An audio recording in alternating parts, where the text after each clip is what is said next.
शाहरुख खान की एक नई मूवी आई है डंकी, जिसकी वजह से वर्ड डंकी बहुत ज्यादा पॉपुलर हो गया है। बहुत सारे लोग पूछ रहे हैं क्या ये कोई इमिग्रेशन प्रोसेस है।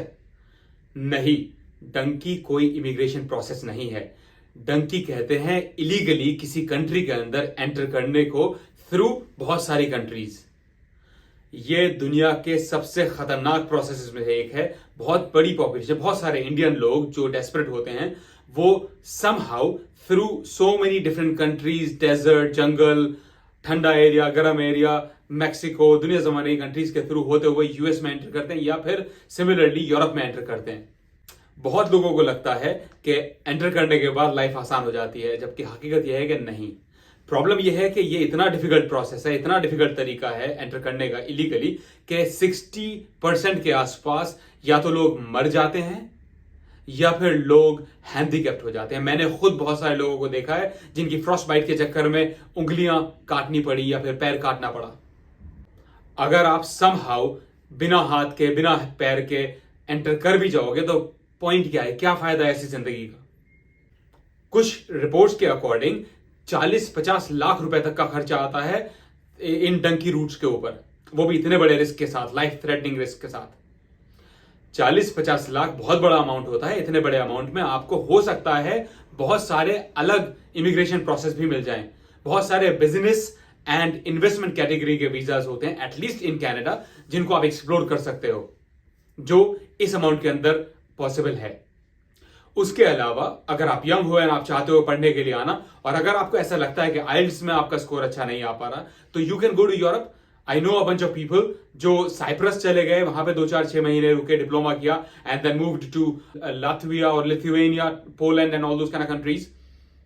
वहां पे 1 आध साल का डिप्लोमा किया एंड उसके बाद कनाडा और अमेरिका आ गए पढ़ने के लिए, बिकॉज वो आसान है। अगर आप यूरोप के अंदर 1 साल पढ़ लेते हो तो उसके बाद आपके लिए इजी है कनाडा अमेरिका आना ऑन स्टूडेंट वीजा या फिर विजिटर वीजा। तो प्लीज डोंट बी डंकी। मैं ये नहीं कह रहा डंकी मूवी मत वॉच करो, please go ahead and watch this movie. It's an amazing movie, it's an eye opener. But Dunki देखो, डंकी बनो नहीं।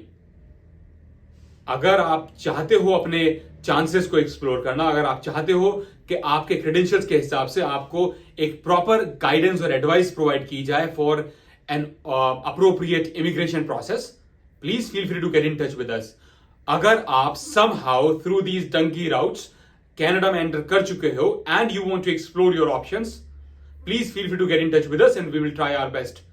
एक और बहुत इंपॉर्टेंट चीज आपको बता दूं कि अगर आप डंकी बन करके किसी कंट्री के अंदर, यूरोप में, अमेरिका में या कनाडा में एंटर कर भी जाते हो तो उसके बाद भी लाइफ आसान नहीं है दोस्त।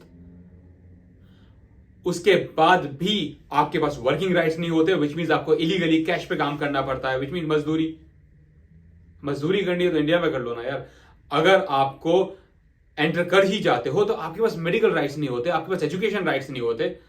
एज एन इंडियन बहुत ही ज्यादा डिफिकल्ट है आज की डेट में एटलीस्ट कनाडा के अंदर रिफ्यूजी लेना।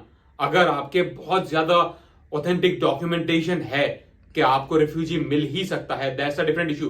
But 90% of the refugee cases are wrong, are false, and Canadian government is aware of that. So उसके बाद भी अगर आप एंटर कर भी गए डंकी की तरह तो लाइफ आसान नहीं है। So again, don't be Dunki, watch just a movie. Please feel free to get in touch with us if you need any help. Have a good day.